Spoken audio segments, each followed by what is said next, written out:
أشرف الأنبياء والمرسلين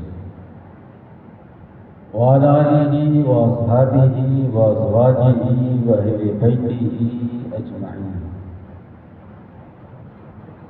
أما بعد فقد قال الله تبارك وتعالى في القرآن المجيد والفرقان الحميد: أعوذ بالله من الشيطان الرجيم. بسم الله الرحمن الرحيم. إنما يريد الله ليذهب عنكم الرجس أهل البيت ويطهركم تطهيرا. آمنت بالله صدق الله العظيم وصدق رسوله النبي الأمين الكريم ونحن على ذلك لمن الشاهدين والشاكرين والحمد لله رب العالمين.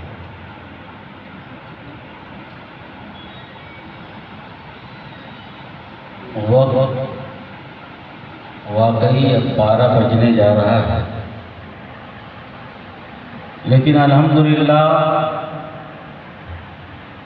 ہم حسینی ہیں، اور جو حسینی ہوتا ہے نہ اس کے دن کا 12 بجتا ہے نہ رات کا 12 بجتا ہے.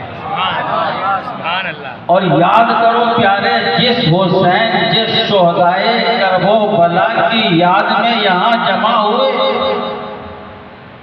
انہوں نے صرف 1 رات نہیں، 2 رات نہیں، 3 رات نہیں، نہ جانے کتنی راتوں کو گزارا، سفر میں گزارا، مشکل میں گزارا، پیاسے رہ کر بھی گزارا، بھوکے رہ کر بھی گزارا، اور اتنی مشقتوں کے ساتھ اس دین کو ہم تک پہنچایا.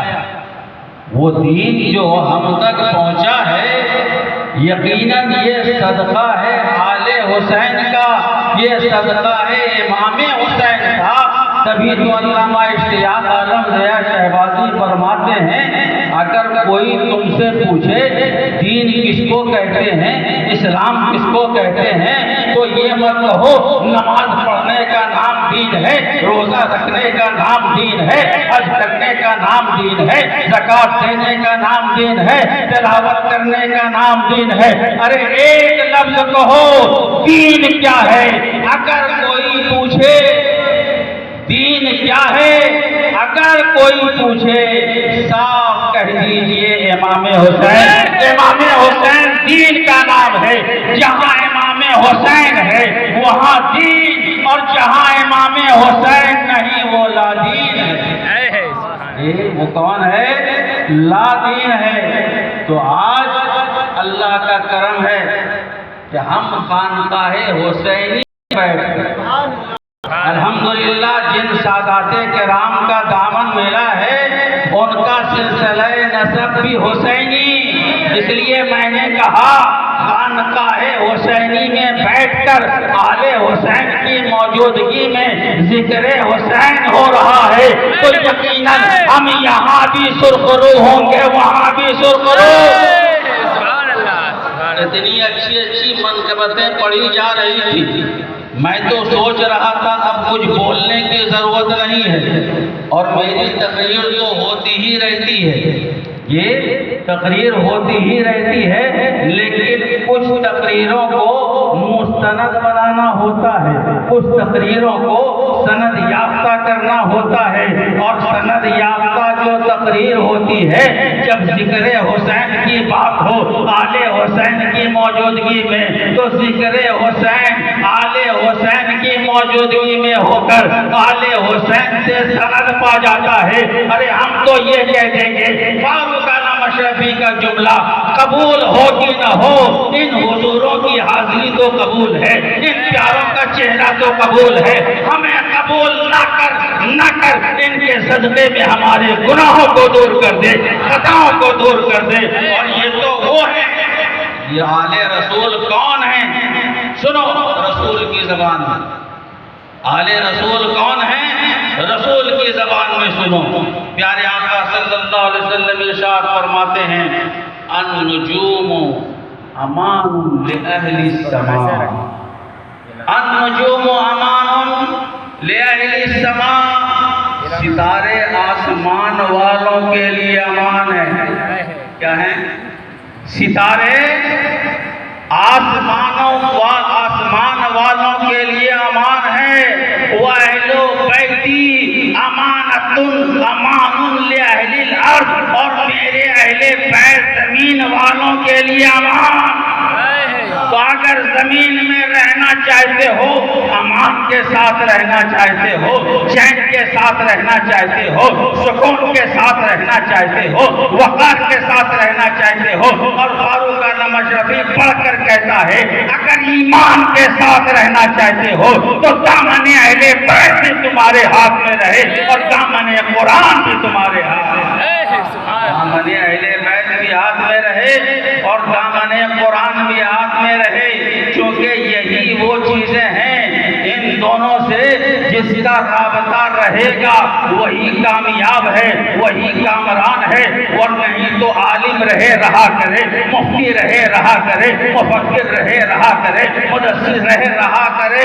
ارے عابد شب زندہ دار ہی نہیں، کعبہ میں مقام ابراہیم کے پاس بیٹھ کر اگر عبادت کوئی کرے اور اہل بیت رسول اللہ کی محبت اس کے سینے میں نہیں ہو تو نہ یہ عبادت کام آئے گی نہ بندگی کام آئے گی. اس لیے ان کے مقام و مرتبے کو سمجھو. اور ایک جملہ صاف صاف کہتا ہوں، اہل بیت رسول اللہ کو، آل رسول اللہ کو ہمارے عزت و احترام کی کوئی ضرورت نہیں. ہم ان کی عظمت کو کیا بیان کریں جن کی شان میں خدا نے قرآن میں آیہ تطہیر کو نازل فرمایا. ارے جن کی پاکی کو خدائے پاک بیان کر دے، اب نہ کسی مولوی کو اس کی صفائی دینے کی ضرورت ہے نہ پاکی بیان کرنے کی ضرورت ہے. میں تو کہتا ہوں اگر اپنے دل کو پاک کرنا ہے، زبان کو پاک کرنا ہے، ذہن کو پاک کرنا ہے، فکر کو پاک کرنا ہے، قلب و نظر کو پاک کرنا ہے تو آب زمزم کے پاس نہ جاؤ، محبت سے رسول کی آل کا دامن تھام لو. دل بھی پاک ہو جائے، ذہن بھی پاک ہو جائے، دماغ بھی پاک ہو جائے، تمہاری دنیا بھی پاک، آخرت بھی پاک. کیونکہ یہ ہیں وہ آلے پاک جن کی شان میں رب خود کہے کہ ہم نے انہیں پاک کر دیا ہے، ہم نے انہیں صاف کر دیا ہے، ہم نے انہیں ستھرا کر دیا ہے. تو منقبتیں پڑھی جا رہی تھی، میں تو سوچا کہ نہ بولوں، لیکن ذاکران حسین میں نام کا اندراج کرانا بھی ضروری ہے. ذاکران حسین میں نام کا اندراج کرانا بھی ضروری ہے، کیونکہ میں تو اس بات کو جانتا ہوں ذکر حسین بھی لاجواب، ذکر حسین کو سننے والا بھی لاجواب، ذکر حسین کرنے والا بھی لاجواب. ارے وہ حسین ہے جن کا کوئی جواب ہی نہیں ہے. جیسے وہ لاجواب، جیسے آقا لاجواب، آقا کے صدقے میں اسے غلام بھی لاجواب، آقا کے صدقے میں ان کے غلام بھی لاجواب. تو اپنی غلامی کا اندراج کرانے کے لیے میں تھوڑی دیر آپ کے سامنے حاضر ہوں اور اس انداز سے بارگاہ حسینی میں حاضری دے رہا ہوں کہ آج پھر میری زباں پر مدحت شبیر ہے. آج پھر میری زباں پر مدحت شبیر ہے. میں ہوں نازا کس بلندی پر میری تقدیر ہے. آج پھر میری زباں پر مدحت شبیر ہے. میں ہوں نازا کس بلندی پر میری تقدیر ہے. اور اے حسین ابن علی تیرے ہی سجدوں کے بدولت، اے حسین ابن علی تیرے ہی سجدوں سے یہاں مسجد و منبر، مسجد و محراب میں پھیلی ہوئی تکبیر ہے.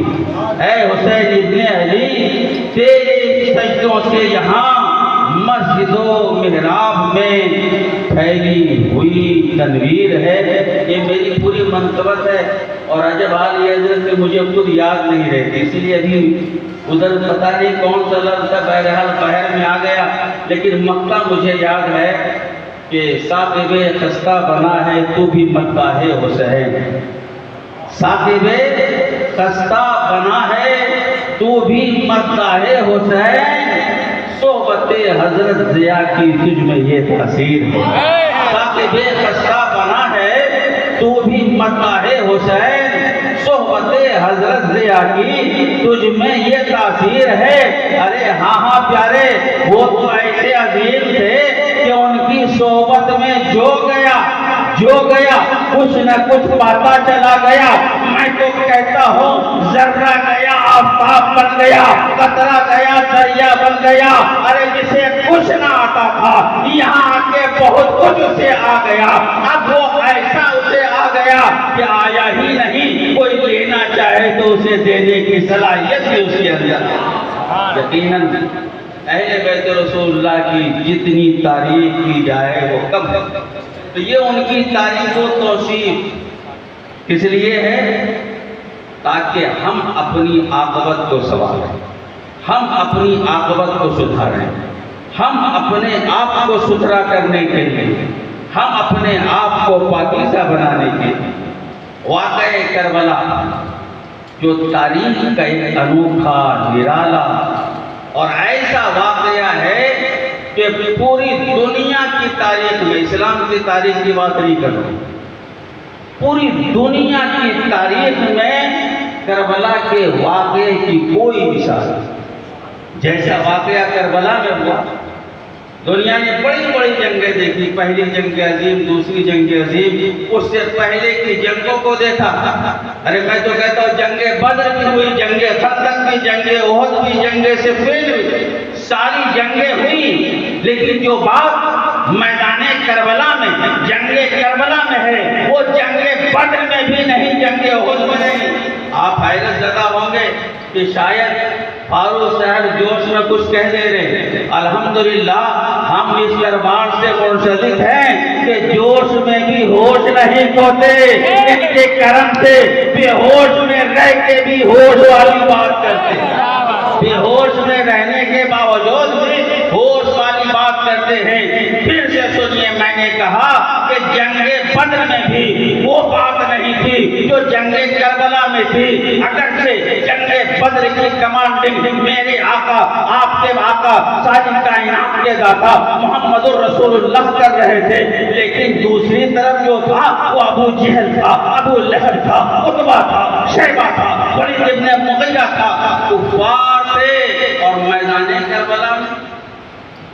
میدان کربلا میں امام حسین کے جو سامنے تھے وہ کوئی کافر نہیں تھا، ابو جہل کی اولاد سے نہیں، ابو لہب کی اولاد سے نہیں، عتبہ کی اولاد نہیں، شیبہ کی اولاد نہیں۔ ارے مجھے جو حیرت ہوتی ہے وہ لوگ تھے جو حسین پر، آل حسین پر نماز میں درود پڑھتے تھے، نماز میں درود پڑھ رہے ہیں، اللہم صلی علی محمد وعلی آل محمد۔ وہ یزیدی جو تھے نا وہ بھی مسلمان ہی تھے، وہ بھی مسلمان ہی تھے، وہ یزیدی جانتے تھے یہی طرح پوری دنیا میں امام حسین ہیں جو ڈائریکٹلی نبی کے نواسے ہیں، ان کو چھوڑ کر اس وقت پوری دنیا میں نبی کا کوئی نواسا نہیں تھا، نبی کا کوئی نواسا نہیں تھا۔ امام حسین حضور کے ڈائریکٹ نواسے وہ سب جان رہے تھے، انہیں پتا تھا یہ حسین وہ ہیں جنہیں کبھی حضور نے کاندھے پہ بٹھایا ہے، کبھی ان کے لبوں کو چوما ہے، کبھی ان کے حلقوم کو چوما ہے، یہی حسین وہ ہیں جن کے لیے نبی نے اپنے سجدے کو طول دے دیا، نبی نے اپنے سجدے کو طول دے دیا۔ جب میں نے اس واقعے پر غور کیا کہ امام عالی مقام جب آپ کی پشت پہ سوار ہو گئے، اور یہ پشت پہ جو سوار ہوئے تھے ایسا نہیں کہ گھر میں نماز پڑھ رہے تھے، نماز پڑھا رہے تھے صاحب، حضور نماز پڑھا رہے تھے، پیچھے صحابہ ہیں، حضرت حسین جا کے پشت پہ سوار ہو گئے، سجدہ لمبا ہو گیا، لمبے پہ لمبا ہوتا چلا گیا، ایک صحابی کہتے ہیں میرے دل میں طرح طرح کا خیال آنے لگا، میں سوچنے لگا کہیں حضور کی روح پرواز تو نہیں کر گئی، کہیں آپ کا قفس انصری سے آپ کی روح پرواز تو نہیں کر گئی۔ وہ کہتے میں نے جھانک کے دیکھا، میں نے جھانک کے دیکھا سجدے سے، یہ ارے ادھر دیکھے جیسے نہ نماز ٹوٹتی ہے نہ نماز ختم ہوتی ہے، بلکہ انہیں دیکھ لو تو نماز کا رتبہ بڑھ جاتا ہے، جماعت تو مانا ہو جاتا ہے۔ ارے کعبہ تو کعبہ ہے، یہ تو کعبے کے بھی کعبہ ہے، یہ تو قبلہ کے بھی قبلہ ہے، یہ تو قبلہ کے بھی قبلہ۔ کہا میں نے جھانک کر دیکھا تو منظر ہی الگ تھا، چھوٹا بچہ ہے، امام حسین ہے، کاندھے پہ سوار ہے، کاندھے پہ سوار ہے۔ میں نے جب یہ واقعہ پڑھا سوچنے لگا ہمارا بچہ اگر نماز میں آڑے آ جائے، نماز میں خلل پیدا کر دے، ہمارا بچہ اگر نماز میں ہماری پشت پہ سوار ہو جائے تو ہماری نماز میں رکاوٹ ہو جائے۔ لیکن والے حسین کا بچپنا، والے آل رسول کا بچپنا، جب امام حسین نبی کی پشت پر سوار ہوئے تو نماز میں خلل نہیں، تسبیح کی تعداد بڑھ گئی، 3 سے 72 بار ہو گئی، 3 سے 3 بار کے بجائے 72 بار تسبیح ہو گئی۔ اللہ اکبر۔ میں نے کہا ارے حسین کا وہ مقام ہے، اگر یہ پشت پہ سوار ہو جائیں تو عبادت میں خلل نہیں، عبادت طویل ہو جاتی ہے، سجدہ لمبا ہو جاتا ہے۔ اور اس پیارے حسین نے میدان کربلا میں 72 سخت کھانے کے باوجود سجدہ کر کے کہا میرے نانا نے مجھے اپنے کاندھوں پر بٹھا کر 72 بار تسبیح پڑھی تھی، میں اپنے اسی نانا کا نواسا ہوں، 72 تلوار اور نیزے کے زخم کھا کر ایسا سجدہ کروں گا، ایسا سجدہ کروں گا کہ علامہ اشتیاق عالمگیر شہبازی کا یہ شعر کہ دونوں جہاں کو یکجا کر دو، اور بتاؤ گے پھر بھی کربلا میں شبیر کا لوگوں سجدہ ہی کچھ ایسا ہے، ان کے کرم کا، ان کی عطا کا نقشہ ہی کچھ ایسا ہے، سب کے دامن پر جمتے ہیں، سب کا ہی کچھ ایسا ہے، تاجوروں کے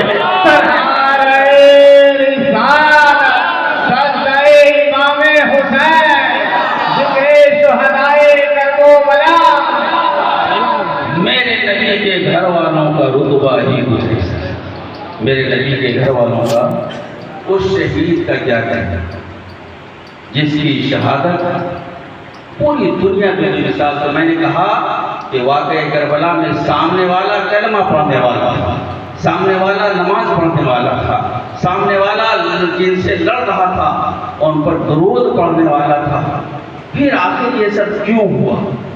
تو بس وجہ یہ ہے اقتدار کے لیے، وجہ ہے دولت کے لیے، وجہ ہے حکومت کے لیے۔ جی کچھ لوگ آج بھی کچھ لوگ ہیں جو کہتے ہیں امام حسین حکومت کے لیے گئے تھے، جی اور صاف صاف کہوں وہ اہل حدیث لوگ جو اپنے آپ کو کہتے ہیں حدیث والے ہیں۔ ارے تم کہاں سے اہل حدیث ہو گئے جسے حدیث کا پتہ نہیں؟ یا نبی کی وہ حدیث تجھے یاد نہیں؟ الحسن والحسین سیدہ شباب اہل الجنہ، حسن و حسین جنتی نوجوانوں کے سردار ہیں، یہ پتہ نہیں ہے؟ ارے جو جنت کا سردار ہوگا اسے دنیا کی اقتدار کی ضرورت کیا ہے؟ اور امام حسین اگر اقتدار چاہتے تو پھر ایسے ہی نہیں جاتے، یہ 82 نفوس کو لے کر نہیں جاتے۔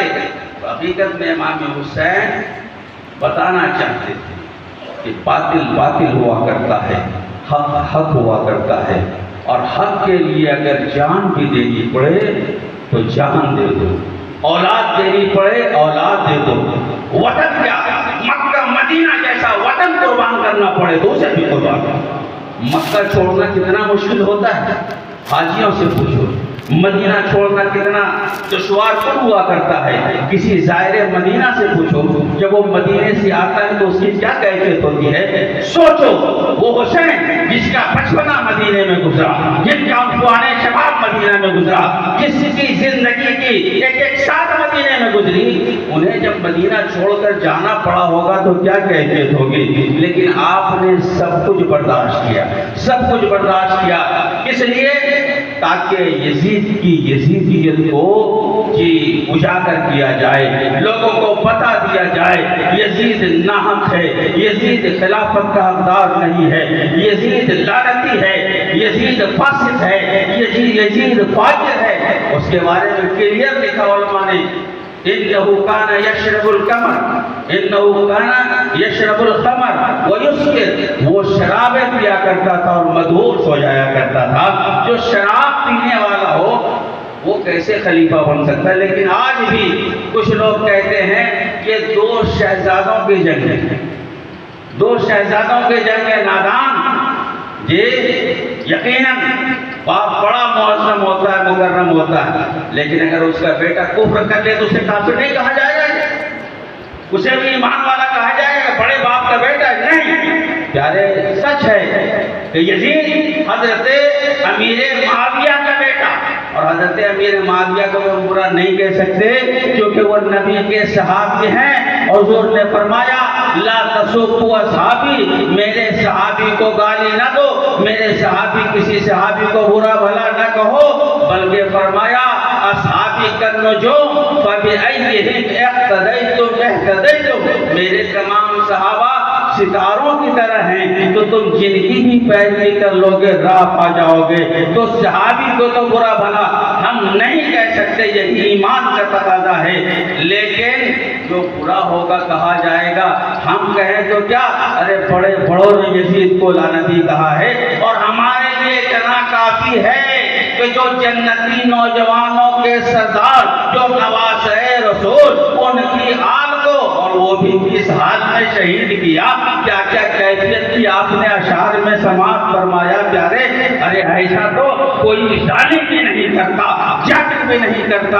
واقعہ کربلا کے بعد جو یزیدیوں نے کیا، میں کہتا ہوں امام حسین کو شہید کر دیا گیا، اب یزید کی خلافت کو چھیننے والا کوئی نہیں رہ گیا تھا، تو ان سیدانیوں کو کیوں زنجیر میں جکڑا گیا؟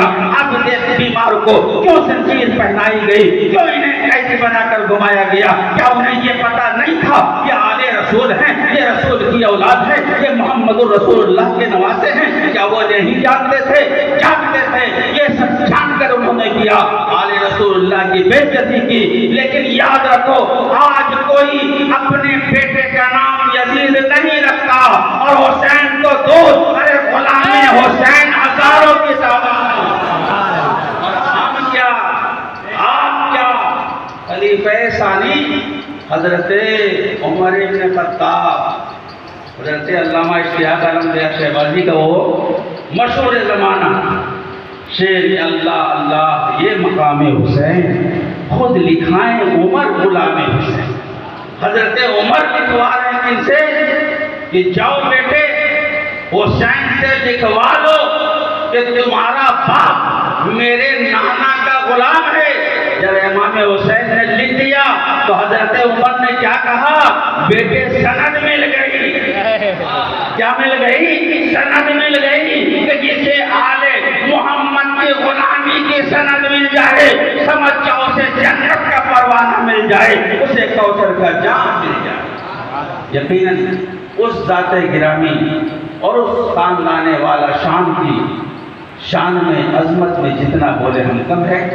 بس انہی جملوں کے ساتھ آج اپنی گفتگو کو یہیں پر ختم کرتا ہوں، ان دو شعر پر کہ نور نظر علی کے ہو زہرا کے لال، نور نظر علی کے ہو زہرا کے لال ہو، شبیر تم خدا کی قسم بے مثال، نور نظر علی کے ہو زہرا کے لال ہو، شبیر تم خدا کی قسم بے مثال ہو، اور عشق حسین میں ہو میری زندگی بسر۔ سب آمین کہیں، عشق حسین میں ہو میری زندگی بسر، عشق حسین میں ہی میرا انتقال ہو۔ وآخر دعوانا ان الحمدللہ رب العالمین۔ السلام علیکم۔